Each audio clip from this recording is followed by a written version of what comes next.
Good afternoon and welcome to the ITACONIX PLC investor presentation. Throughout this recorded presentation, investors will be in listen-only mode. Questions are encouraged and can be submitted at any time via the Q&A tab situated on the right-hand corner of your screen. Simply type in your questions and press send. The company may not be in a position to answer every question it receives during the meeting itself. However, the company can review all questions submitted today and publish responses where it's appropriate to do so. Before we begin, I'd like to submit the following poll. I'd now like to hand you over to John Shaw, CEO. Good afternoon, sir. Good afternoon. We look forward to presenting our 2023 full year results to you. I'll present an overview, then our CFO, Laura Denner, will present the financial results, and I'll come back and talk about our strategic progress. In terms of the headlines, we had record revenues in 2023 in line with expectations, 7.9 million in revenue, 40.5% revenue growth over 2023. Equally important, we increased our gross profit margins to 31%, an important milestone for us, and we had our adjusted EBITDA loss down below $1 million. On the developing our future and continued investment in our future, we did complete a $12.7 million fundraise in early 2023. We are using those proceeds for selective increases in our headcount to support commercial growth, but more importantly, using it for new revenue opportunities for our next chapter of growth. A key metric for us is what our revenues are per household. We want to bring safer, better performing products into everyday use in consumer products. A key metric for us is what our revenue is per 1,000 households. We've grown from a relatively small level to actually reaching $49 per 1,000 households in North America, and overall across Europe and North America, $22 per 1,000 households. North America has been a key for us because that's a metric in terms of what the potential is for our ingredients and a leading indicator for us. Our goal is to expand that reach into Europe and to raise our revenue per household across Europe and North America. We've achieved some important milestones in terms of bringing safer ingredients to consumer products based on performance and cost, with the additional advantages of sustainability. First of all, in cleaning, we're really in takeoff stage. We've established the use of our ingredients across a broad range of cleaning products. In particular, ITACONIX TSI 322, which is used for generating shine, particularly in automatic dish detergents, has expanded its use from North America and into Europe. A very important milestone for us in 2023 and will continue in 2024. We are continuing to expand our sustainability credentials for our products as demands from consumers, regulators, and brands increase around the sustainability of all the ingredients, including the life cycle analysis of the carbon footprint and the environmental fate of the products when they go out into the environment post-use. We continue to work on improving those credentials. And as I said before, increasing our gross profit margins really across all of our areas.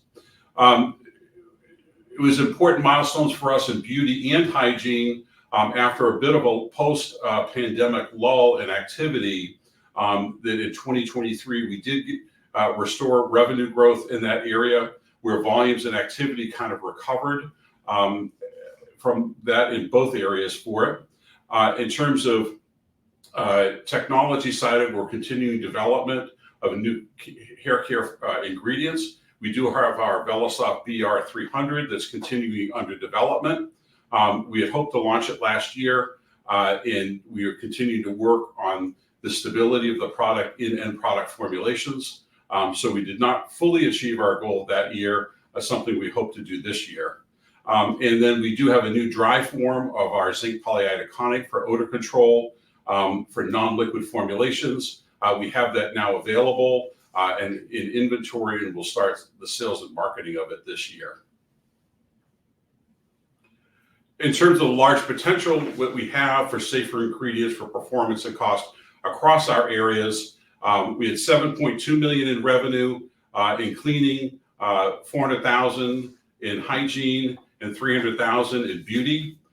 These are still very small numbers relative to the market potential of the addressable market that we see in each one of our areas. In cleaning, our lead product is ITACONIX TSI 322, used in automatic dish detergents to manage water hardness and create shine and manage calcium on it. In the odor neutralization, we have two lead products. One is Zinador, which is sold through Croda in various forms. And then we have our own version, ZP30 and ZP20 in liquid form, and VelaFresh ZP75 and 95, which are the solid forms. In beauty, we sell Amaze SP through Nourion for hairstyling. We also have our own version of VelaSoft NE100. And then for foam enhancement to give nice creamy foam, we have VelaSoft SF505. These are all great products for bringing safer ingredients for performance and cost. And we have minor penetration so far into what are very large addressable markets where we think there's great potential for us to be a much larger company. I'll turn it over to Laura Denner, our CFO, for the financial review. Thank you, John. As John had already indicated, we had an amazing financial and commercial year. We did improve on all of our financial KPIs this year. We improved our revenue volumes by 41% from last year. We also improved our gross profit margin. We improved our EBITDA loss, so we reduced our EBITDA loss, as well as the company is put in a good financial position for cash. So as we dig into kind of the revenue growth was really driven by our current existing customers. So we saw revenue growth of $1.8 million from those existing accounts, which represented about 78% of the overall growth. Another key indicator of our future growth is our new accounts that we brought on. So we had more than 10 new accounts this year that came on, only representing about $500,000 in revenues for this current period.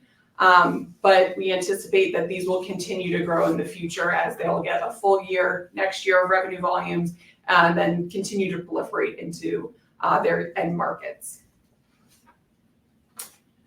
One thing we did want to kind of go over is our revenue concentration. We do have two key customers that represented about 63% of our overall revenues. When we look at our customers, we really look at the contract manufacturing sites that we deliver to. So sometimes we will work with a merchandiser or a retailer to generate a formulation. That retailer then goes to a contract manufacturer. We sell to that contract manufacturer. So contract manufacturers can do various products for many different customers. So one contract manufacturer can do multiple products that we are formulated into. Customer 3 and 4, which to highlight them, were new in 2022, had substantial growth in 2023. They had about $300,000 to $400,000 in revenue growth for ITACONIX. They're well positioned to continue growing in their respective markets as well. So we're very excited about a lot of our customer growth going forward. So to continue moving down the income statement, the gross profit margin, we moved from 26.6% to 31%. A lot of this is attributed to the improvement in cost of sales. So we had better plant utilization. We were putting more product through the plant, as well as we did see kind of raw materials come back down. So ocean freight kind of came back to a new norm, kind of that pre-pandemic pricing. So we did see some relief on just logistics costs for our raw materials. Two other key areas were the sales mix. As John indicated, we grew across all three end markets, from cleaning, beauty, and hygiene. Our beauty and hygiene have very good gross profit margins, so they did help kind of contribute to the improvement in our overall gross profit margin. Lastly, we didn't do a lot of pricing adjustments for our customers this year, but we had one pricing adjustment at the beginning of this year that did attribute to some strong gross profit. So as we move down to the very bottom where we talk about EBITDA, one of our key goals is to continue to make it to break even EBITDA. Part of what has been the improvement in our EBITDA was just that improvement in our gross profit. So we brought down an additional $1 million to our EBITDA line this year. We did continue to invest in the growth of the company from increased headcount, applications testing, polymer testing, improving our commercial team. So across all areas, that did represent some additional spending to continue on the growth path that we're moving on. And then our last KPI is cash and investments. Big thanks to our existing shareholders as well as some new shareholders that came onto our registry in 2023. We had a very successful fundraise in February of 2023. We brought in gross proceeds of $12.7 million. We did utilize some of this to just grow the business, so that did impact our EBITDA loss. We did infuse some of the working capital so that we're well positioned with inventories in the right location to meet all of our customer needs. Lastly, we did have some CapEx investment that was primarily in the lab so that we can develop new applications and new new polymer work that we're doing. So a lot of great growth, but in a really good cash position at the end of the year. So just to kind of dig into some of the revenues by market, cleaning is kind of our flagship. It continues to drive the business. We saw a lot of growth in our cleaning side of the business, about 42%. We did bring a substantial improvement to our gross profit margins. We brought them up to about 28%. So good progress there. We're going to continue to see this gross profit margin improve as our polymer sales continue to increase. Beauty and hygiene as well had good traction. Beauty nearly doubled this year. Again, as we get out of the pandemic, more formulation work is being done. We're seeing that now translate into revenue growth. Beauty and hygiene, although representing a small portion of our overall revenues, have a huge impact on our gross profit as their gross profit margins are in the upwards of 60%. What that translated to was an overall gross profit margin for the company of 31%. So bringing us down our targeted gross profit margin for the company of 35%. So we're on that path to continue to improve gross profit margin. And then as we kind of look for revenues by segment, performance ingredients are polymers that we generate here.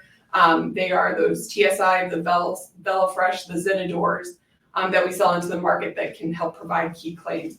We did see revenue growth in our polymer sales by about 27%. We saw a good improvement in our gross profit margin. So in that segment, we had about 38% gross profit margin in our polymer sales of the business. Formulation Solutions is a service that we offer to some of our cleaning customers so that they can generate a fully formulated product. So these are support ingredients that are identified when we do the formulating work. We help provide those into the pod manufacturing.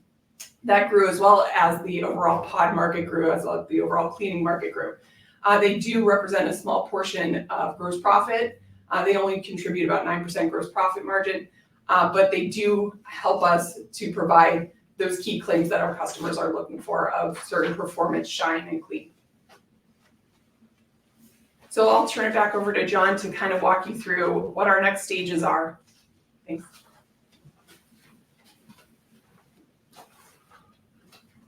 I'll go through some key aspects of our strategic progress, both in 2024 and what we achieved in 2023.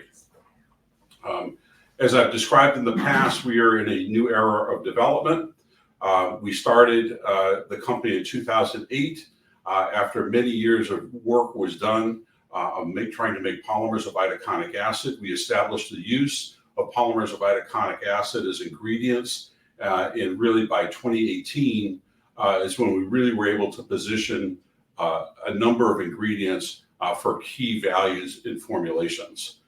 We are now well into that phase, and with the funding that we have, are going to continue to advance a broad range of applications into a customer base of recurring revenues. The key aspect that we focus on is itaconic acid as a starting material. Again, we purchase itaconic acid on the open market. We run it through our production process here to create a polymer. And what we do from the functionality of our polymers compete against a lot of acrylic acid polymers, primarily, and also some styrene polymers. A key aspect of itaconic acid is its safety profile and its feedstock base. Itaconic acid is produced by the fermentation using some form of sugar. Right now it's corn sugars, where it's fermented. A organism eats the sugar and spits out itaconic acid. Right now, all of the plants, production facilities for that are in China, and we import it here into our facility and run it through our proprietary process. Itaconic acid is a natural metabolite. It's actually produced in our bodies, and it's produced in the plant world. It has an excellent safety profile. It also has excellent functionality to have relative to acrylic acid, where in certain applications we have unique functional advantages to be able to bring to bear in certain applications. There's a wide range of potential applications, from industrial water solutions, food and agriculture, paints and coatings, composites, hygiene, very broad area, which the kind of a $20 billion sandbox that we get to operate in. To date, we have identified with specific products that we've brought forward $2.3 billion in addressable market. Our targets for 2024 are to increase our volumes from existing European cleaning accounts. As Laura said, that some of these just came on in 2023, and we expect to see a steady progression with new accounts where they might have started the middle of the year, earlier in the year, relatively low volumes, and then they start increasing the use of our polymer progressively over a number of years. We expect to increase the volumes from existing cleaning accounts where we're seeing some excellent success. We also expect to bring on some new accounts in the cleaning area in both Europe and North America, and to increase our revenues from non-cleaning applications. These are important milestones for us. We also do want to continue to increase our gross profit margins. We want to get more sales from some smaller accounts, increase our revenues from non-cleaning applications, where, as you can see from Laura's data, our gross profit margins are higher in non-cleaning applications. We are also updating prices to our larger accounts to make sure we maintain our gross profit per pound. So even though some of the prices may come down because our material costs are come down, we still want to keep that absolute dollar per pound gross profit the same.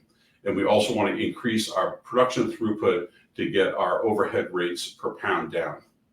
And we think we can achieve all three of these. And lastly is to diversify our revenue base. We'll be pursuing new purpose-driven North American cleaning brands that have the need for our formulation expertise that we can bring to them.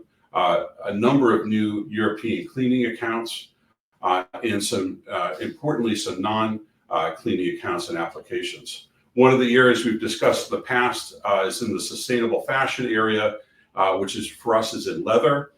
We expect that to be a very attractive area for us and a growing area for us. And we actually have had our first pair of shoes made with leather that's been used where polyitaconic acid, our polymer, has been used in the retanning process to produce the leather and actually get into shoe production with these. Very exciting progress for us. So we think these are important targets for us. I do want to come back and specifically address the situation that we've run into in the first quarter here regarding a large merchandiser that we've worked with in our adjustments and our revenue expectations for 2024. Take a step back and just take a look at what the composition of a dishwasher detergent, the costs are at the ingredient cost level, and I've indexed it to 100 for a North American premium formula. If you look at the two green, starting from the bottom, the two green colors are the shine, what creates a nice shiny glass for you, where you need to manage the calcium and the water hardness so it does not leave a deposit on your glasses. The second portion up in the lighter blue is cleaning. That's to make sure that the pasta and the mincemeat and all the soils on your plates get removed. And the top darker blue part is the aesthetics, fragrance, any colors that might be in it, to anything to kind of catch the eye in the sensory aspect of it. As you'll note is that when you go from an economy formula to a premium formula, actually the shine part of it that we contribute to doesn't increase that much, actually. The big difference between an economy formula and a premium formula will be the amount of cleaning that it does. Within the shine portion, we're about 50%. Our polymer would be about 50% of the cost of the shine aspect of it. So that tends to be maybe half a cent, 0.6 cents, 0.7, 0.8 cents per pod in it. And then there are other ingredients that go into creating the shine. So on an overall aspect, although our polymer is an expensive portion of it, and maybe one of the single most expensive ingredients in it, in the overall formulation in terms of achieving the desired performance and cost for a formula, we're a relatively small portion of it. And even further, to take a look at what that the ingredient cost is relative to what you'll see in the price out in the market, the total ingredients cost that I just talked about is usually less than half of the total production cost of an automatic dish detergent pod in North America. And then you'll see that those pods, so they'll sell that the cost may be anywhere from 0.7 to maybe 10, just under 10 cents per pod. And then these pods will then go out into the market and sell from anywhere from 12 to 35 cents per pod. So again, the portion that we're contributing, we are putting a very important value into the overall performance of the formulation, but in terms of the overall impact of the cost of the formulation and relative to the retail price, it's relatively minor. The situation that we got into with a leading merchandiser is that if I look back at we've done the full formulations, there's been a lot of cost pressure on the overall ingredient costs, and the situation came into what did we deserve and where were the cost issues and what did we deserve for the value of our ingredient. And these are ongoing discussions, but the merchandiser has concerns about the overall cost of their formula, and then we have terms that we need to get for the value of our ingredient for that small portion of it. So it's a dynamic situation. These have been ongoing discussions, but it's important for us going forward as a company to make sure that we capture the value for our ingredient and not start absorbing the cost of any issue with the overall cost of the formula by decreasing the cost of our polymer. It's just a very difficult cycle to get into. One of the key values that we had with raising with the money that we raised last year is that it actually gave us the freedom to make sure that we could go out and make sure that we get the value for our ingredient within this aspect. We know we've done the full formulations. We know what the value is. We believe we do have a low cost formulation on it, and we believe that if we can present our polymer that way and maybe extract ourselves out of some of the rest of the overall formulation costs, that'll be helpful. That being said, I can assure you that every customer that we have out there has alternative formulations that may or may not include our material in it. That's just the competitive nature of it. There are many formulations out there that do not use our polymer. The brand leaders, the global brand leaders of both Procter & Gamble and for Reckitt Benckiser with Finish do not use our polymer, and they have very effective products out there.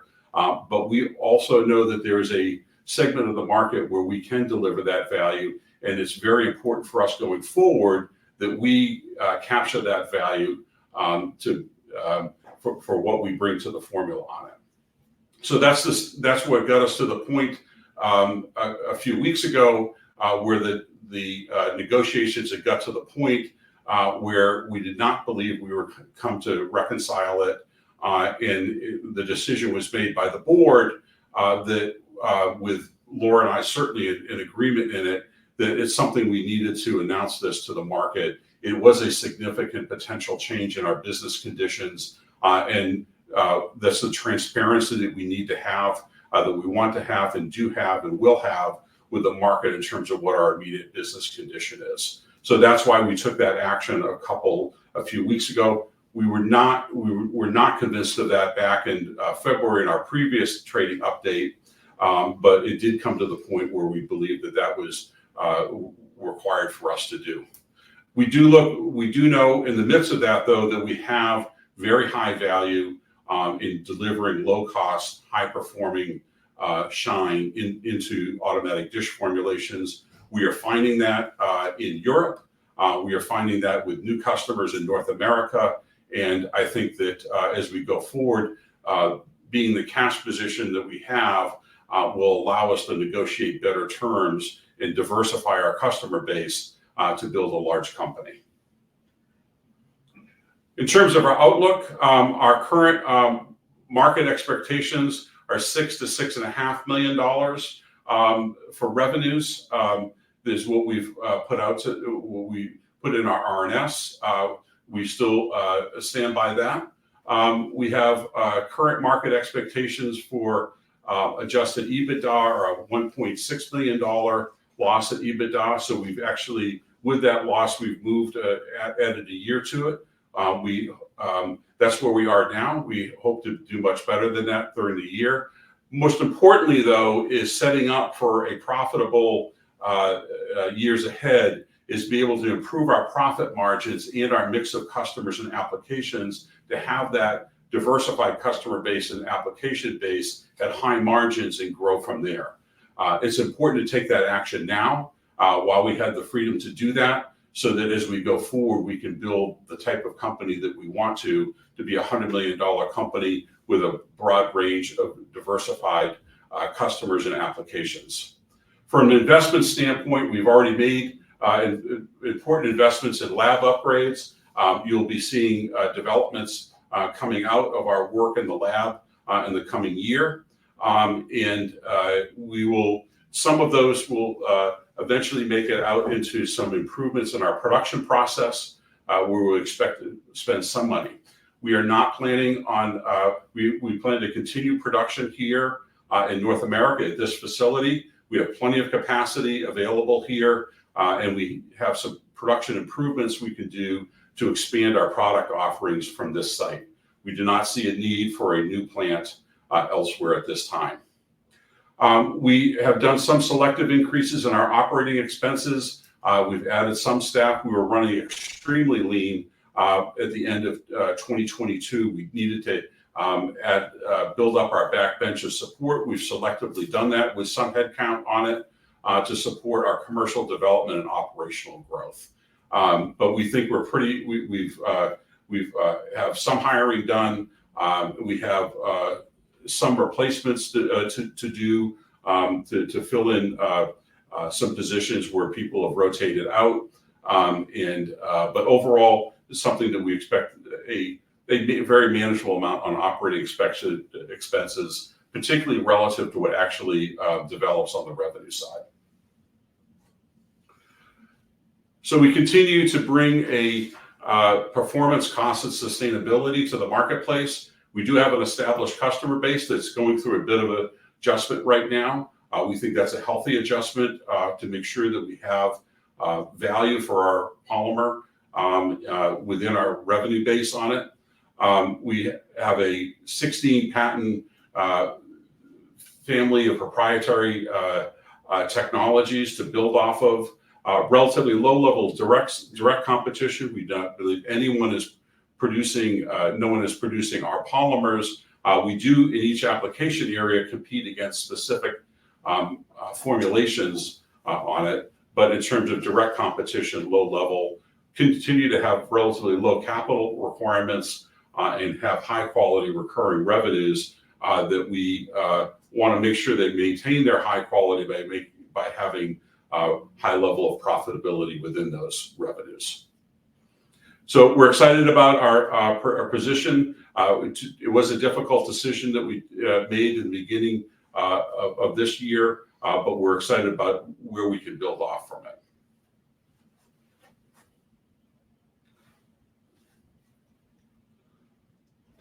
Go back up.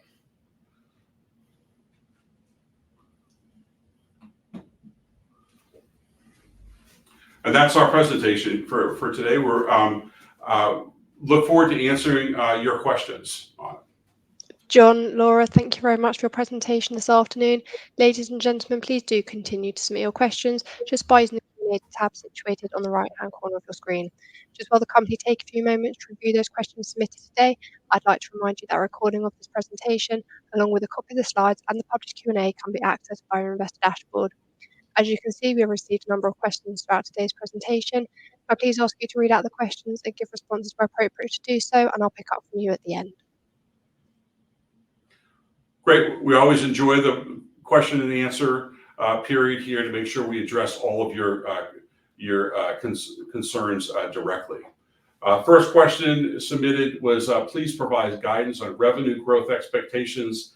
As I said earlier, it's about our guidance is 6 to 6.5 million on revenues for this year.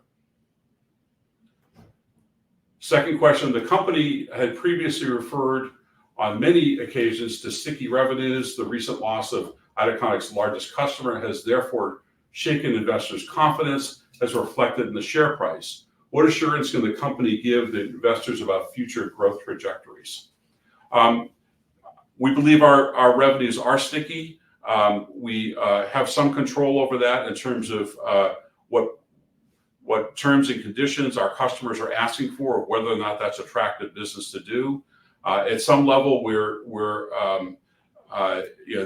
customers do have there are always alternative ways and alternative formulations. There's a certain level that we get to where we believe that by our analysis that we have priced the product right, and we will see whether the customer can formulate a better product out of it. That's a very fluid situation, but I can say overall, we are gaining more customers because of the value of our polymers, and we want to make sure that we capture the profitability from the value of our polymers. Why did the board have to announce customer loss when it did instead of including it in the RNS announcing the full year results? That was a matter of timing and meeting the AIM requirements for disclosing changes in business conditions. We adhere, we want to maintain very high transparencies and meet all of our obligations as an AIM company for disclosure to our investors on it. Next, I understand that your share price fell recently because a U.S. customer did not wish to pay more. You're trying to improve your gross profit margins, so I can understand what is involved being an accountant. But did you not say whether the customer would still have dealt with at the existing price? It was a very complex set of negotiations across a number of formulations and a number of ingredients of it. The key one was the industry is generally aware that raw material prices have come down. soda ash prices have come down, citric acid prices have come down, surfactant prices have come down. And the question was, how much of the decrease in price were we going to pass on, decrease in cost we're going to pass on. So it was not, we weren't trying to increase our price. We were trying to reduce our price while maintaining a attractive gross profit margin. Those are always ongoing negotiations of it, but it really is around pricing to the value. I think a second part here is that you have recently performed a share consolidation to help with dealing in the U.S., but this appears to have opposite effect. I would be tempted to have a look at your figures if you had been closer. So a question about the share consolidation that was done last year for our U.S. shareholder base. It's important that our U.S. shareholders, which there are a sizable number of them, have the same benefits that our UK shareholders have in terms of holding their ITACONIX shares in their brokerage account. That was not possible prior to the share consolidation, and now it is. That was our first step in goal with the share consolidation, and now we actually do we actually can hold it in our brokerage account like UK shareholders can. The next step is to expand awareness of the ITACONIX shares beyond the UK. We do have efforts underway in that. We've contracted with Proactive. We do have equity research coming out that will be available outside of the UK on it. So we are expanding our sales and marketing capabilities. They are not all in place yet, but they will be. What methods do you use to obtain new customers? Do you have an active sales force? Do you rely on cold calls from your office?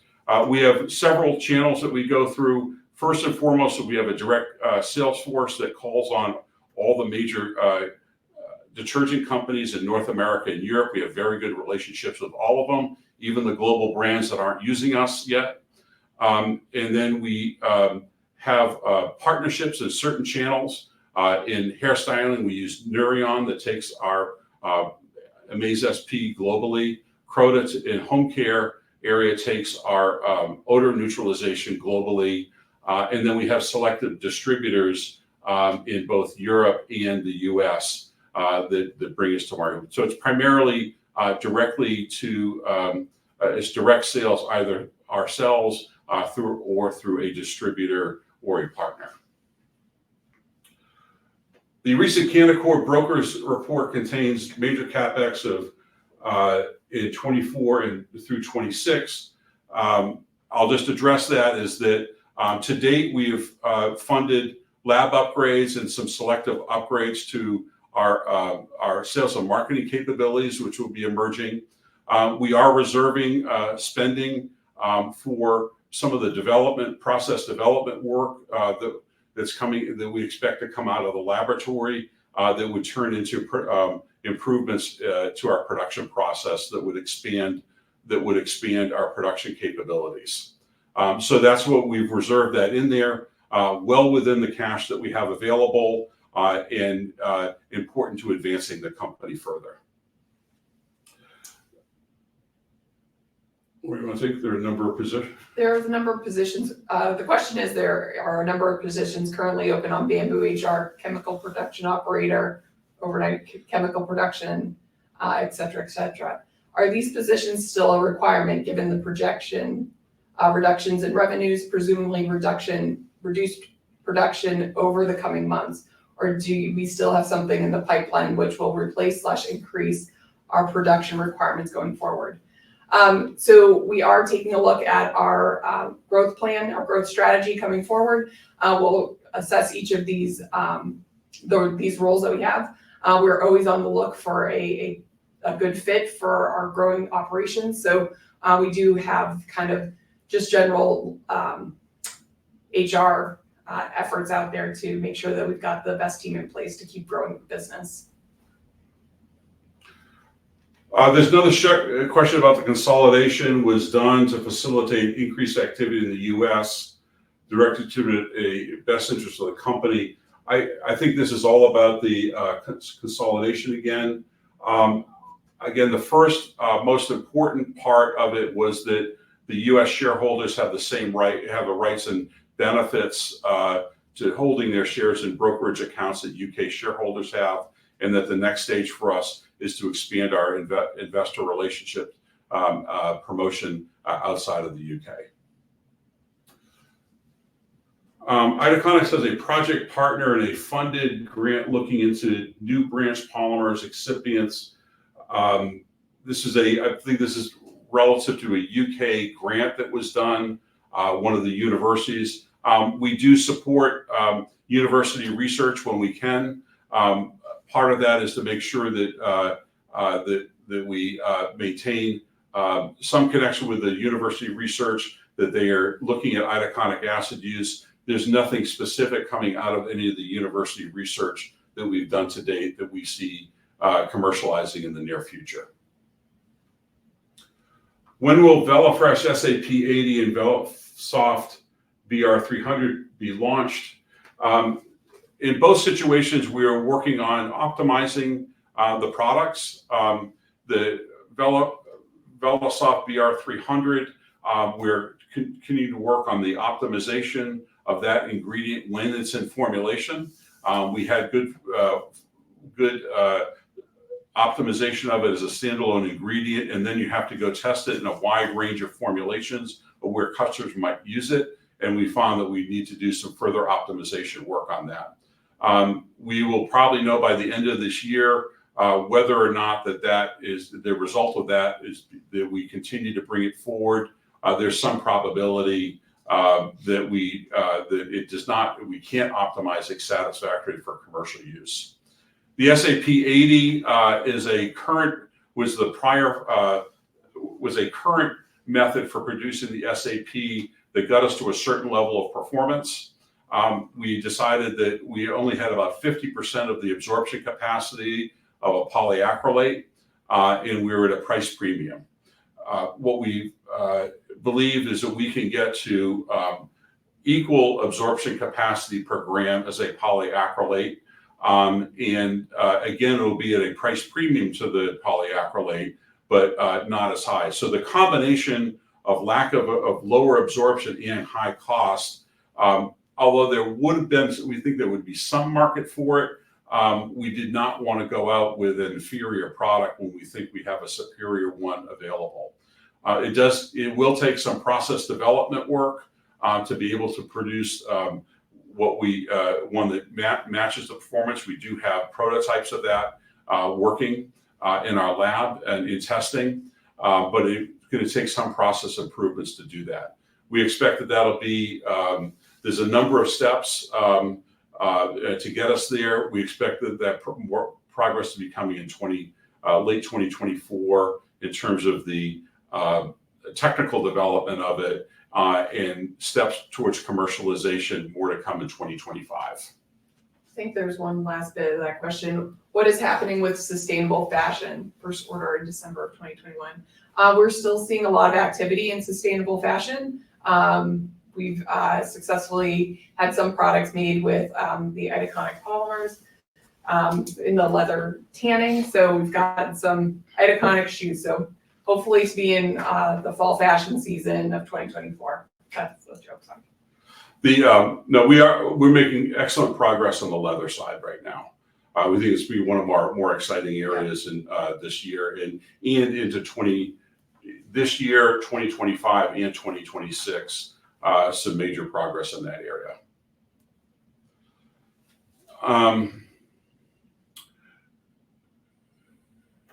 Major players become apparent from research that there are many cosmetic products available to purchase online, are now being produced by a number of bigger players. Is this an area you were looking to increase your presence?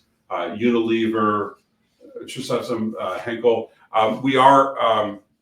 This is work that is being done, excellent work by Nourion. They've been a great partner for us. After that lull in the pandemic, we see nice increase in activity there. It's great to see more products coming out and to see more activity coming. You talked of a newly formulated product for the Croda collaboration, yet there is nothing on their website. We do have a new form of dry form of our zinc polyitaconate that we have for ourselves and are in ongoing discussions with Croda to make available to them.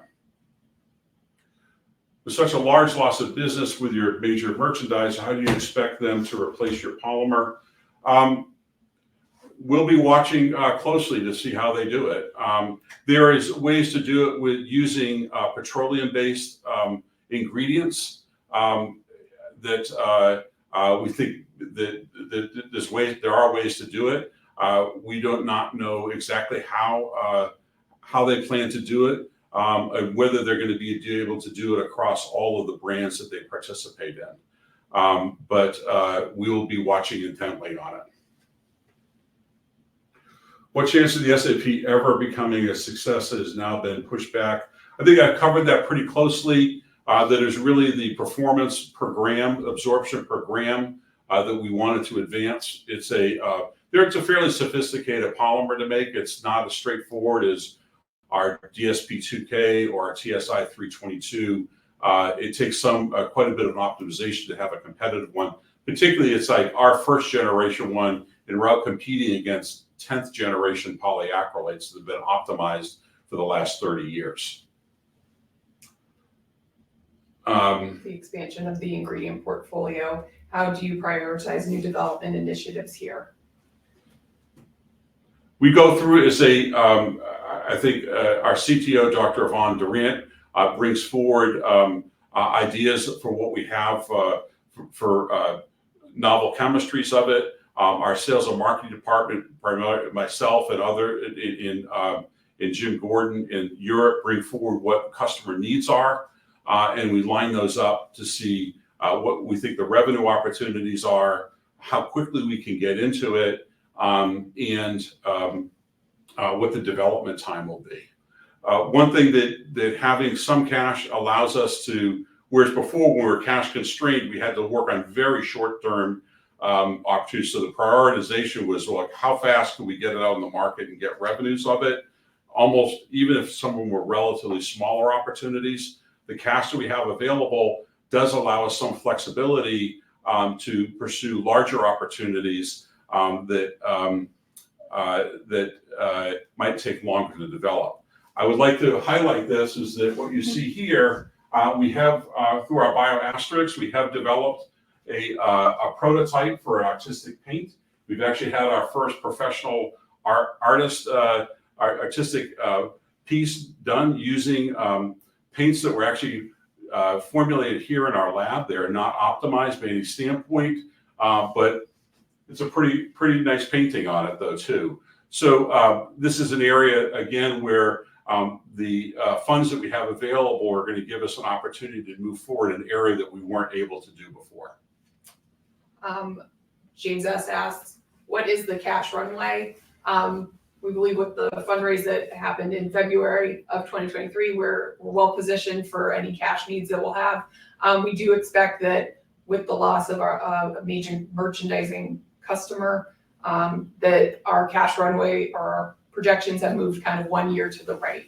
So we have enough cash to kind of deal with that, but our cash runway is more than sufficient to get to break even EBITDA. Mr. Shaw aired at the start of his talk, he said there was a large increase in turnover in 23 over 23. I presume he meant 2022. I was one cup of coffee short this morning on that one. Yes, it was 20 increase in 2023 over 2022. After the recent loss of a major existing customer in North America, how long is your cash runway expected to last? We have plenty of cash. We don't see any scenario where we don't have plenty of cash to make it through for a number of years and meet our objectives for growth. Can we expect to see a concentration of revenues move away from current levels as clients increase? Yes. It is one of our goals. If you were to look at us when we look strategically to be $100 million company, We have ideas of what we'd like in terms of diversity of concentration of customers and of applications of it. We think that's important to have leverage on your pricing to any one customer and exposure in any particular application. It is not healthy to have a high concentration where a customer may have undue negotiating pressure on you in terms of what your overall revenues are.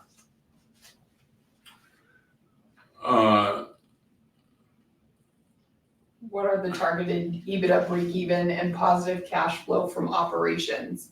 So we believe. I'm sorry, I think we missed. Okay, I missed one. Can you give us some idea of the size of other customers with whom your margins may not be at levels acceptable to you? They're all, I think early on in the leather area, we are giving some pretty aggressive pricing in that area. So that early on in an application area like that, you need to keep the threshold pretty low for trial when we look at what the opportunity is to get people used to using your product and seeing the benefits of the product out in the market. So sometimes you have to get the use of your product out in the market so they can see the value of it. You can keep some relatively aggressive pricing, which I think there is in leather. The rest of it's all really volume related in terms of getting the commitments that we need so that we can really optimize the supply chain into a particular customer for a particular volume. Sorry about that. So go. So we kind of touched on already EBITDA break even. It's kind of slid 12 months to the right. So we expect probably not this year, but 2025 when we would be EBITDA. Our target is to be EBITDA break even, and then subsequently positive cash flow from operations would be in the coming year after that. If ITACONIX products offer a cost advantage, then why don't the majors of P&G and look to use in their products? Well, they do look to use that. They do look at it. We have very good relations with both companies. The main barrier we have is in Europe is that they continue to use phosphonates. Phosphonates are very inexpensive products for scale inhibition, but they are in the realm of, they aren't a phosphate, but they're kind of in the realm of phosphates. So we think as they look at taking the phosphonates out, we think we are an excellent alternative to it. But every brand is making a choice. Some of our customers in Europe have already taken the phosphonates out, and we expect over time that as they come out, and you see those coming off of labels, that we'll continue to have growth around that. While Reckitt, Unilever already have alternative formulations that can deliver the same quality functionality as achievable through the country, but are those alternative formulations equally cost effective as well? They are cost effective on it, particularly when they're bundled pricing to the large companies. That the Unilevers, they'll get very aggressive pricing from the very large specialty chemical companies. That's why we find some of the smaller accounts better for us on it because they just get better pricing of it. I think we're going to continue to be able to put pressure on those. We have very good discussions and engage with all of them in discussions around it. One is that as I mentioned earlier, we are continuing to work on the environmental profile and substantiating the environmental profile of our polymers relative to other ones. We continue to work on areas like what the environmental fate is for our product when it gets out into the marketplace.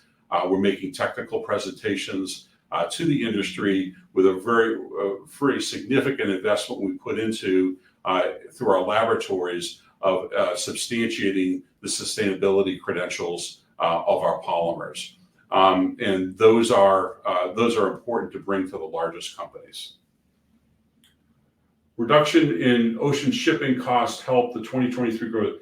Is there a risk that the recent rise in prices on the back of might hurt our routes unaffected by the It currently has not affected the pricing. We continue to monitor it with our vendors. They constantly keep us informed of our international freight costs. So as of right now, there's not been an impact on our current raw material pricings. Our shipping comes from Asia directly across to the west coast of the U.S. So that none of it goes through the Suez Canal or around those shipping channels. Clearly, the cleaning side of the business is well advanced compared to the beauty and hygiene. What have you learned from the cleaning market that you're putting into practice in the other two markets as you evolve your business? I think what we've found is we want to be as close to the customer as possible. What we found in cleaning, and this happened a little bit to us with our largest account, our products started passing through too many people's hands. And for everybody that puts their hand on your product, they like to add, their margin on top of it. So you start adding, 10%, 15% on top of it at the blender, and then people add it on. So that all takes away from the actual value that we can charge for that. So we are learning to be closer to the customer and the actual formulations that are being done to make sure that we can have that value. And I think you'll see some initiatives later on this year that will demonstrate that. Thank you for addressing directly and openly the problem with North American dishwashing detergent customer. Can you explain where that customer sits within the customer concentration diagram? Are they one of the ones sitting behind the contract manufacturer, or are they one of the other direct customers? So yes, they are sitting behind one of the contract manufacturers. They use multiple sites within our customer concentration to produce their pods. So they produce pods through customer one and customer two. They're not 100% of those customers, but they do work with two of our customers to produce pods. So it is not a direct relationship. It is through the contract manufacturers, our customers. I see that you don't capitalize almost anything in terms of development costs for the products. Please, could you talk about why that is and whether your auditors might pressure you to capitalize certain expenses in future? We have discussed this with our auditors. We do continue to look at our research and development costs. The rules and guidance around that is pretty specific.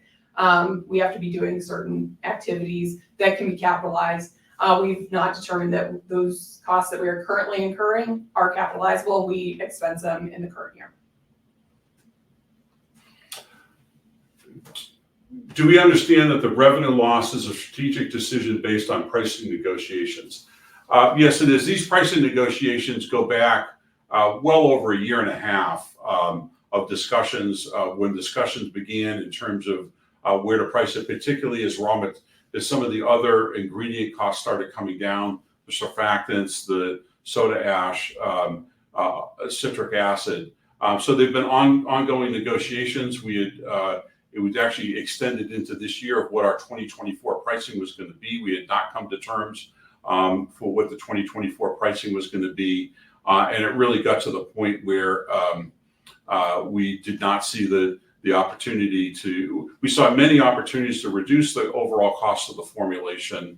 And what got down to what part of it we were willing to do by the decrease in ours, we came to a point where we really needed to hold the line on our pricing of it. There are continuing negotiations in it, and we shall see. Are you aware of any new regulations that would be favorable to ITACONIX products? I mentioned the phosphonates. I don't think there'll be a regulation necessarily on phosphonates. I think there may be more pressure, consumer pressure on the phosphonates, but that remains to be seen. Phosphonates are a very effective product in formulations of it, but that remains to be seen. What are your timelines to become a $100 million company? We don't specifically give one. I think our next goal is to get to profitability. That really set the next stage of development for us is to get to profitability with a broad range of applications and customers, and that we have progress made in each one of the areas that we need to make to be a $100 million company. So that would be in cleaning and in hygiene, and you get off into some paints and coatings areas like we talked about here. I can't find an up-to-date company investor presentation on your website. We will upload it following kind of this presentation, so you should have access to that. How do I get access to your projected financial forecast if I'm not a premium account holder with Canaccord? We'll have to get back on that. Laura and I are not, I think there are ways to access research through some portals, but we'll have to come back on that one. Will you be issuing an RNS for any kind of new first diversification order wins? We will be updating the market on progress that we're making across the board on it. We expect to have new supply agreements. We expect to have keep the market updated in terms of any change in our business conditions, positive or negative, but we do expect to be able to bring news to the market in the coming months. And those are our questions. John, those are our answers to your questions. Yes. John, Laura, thank you for answering all those questions you can from investors. And of course, the company can review all questions submitted today and will publish those responses on the Investor Meet Company platform. Just before redirecting investors to provide you with their feedback, which I know is particularly important to the company, John, could I please just ask you for a few closing comments? We're just, it was a great 2023 in many respects to have the resources that we need to create a great company and expand to meet our ambitions of being a $100 million company.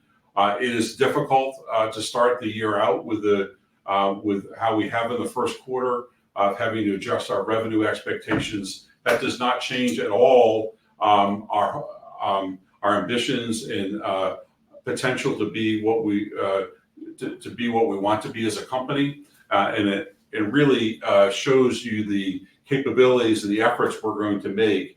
That when we get there, there's a very healthy set of revenues that we have at the margins that we know we deserve for our ingredients of it.